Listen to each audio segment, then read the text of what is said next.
3 things do you always take on holiday with you? Um, my mobile, a wash bag, and my swimming costume. I love going on beach holidays.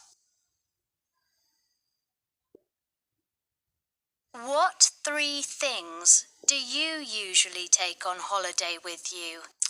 Well, I like walking holidays, so I usually take waterproofs, a rucksack, and some insect spray for the mosquitoes. Are mosquitoes a big problem?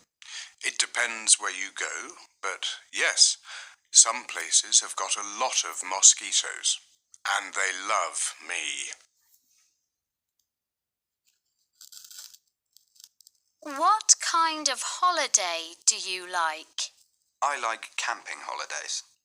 OK, when you go camping, what do you take with you? Well, a sleeping bag and a tent, obviously, and a wash bag and a change of clothes. Anything else?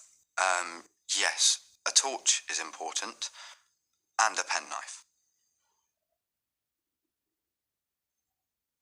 So, what do people need when they go on holiday to Ireland? Well, waterproofs are probably a good idea because it rains a lot. True. What else do you think? Sun cream? Swimming costume? No, maybe not. But it's always good to have a camera so you can take photos of all the beautiful places.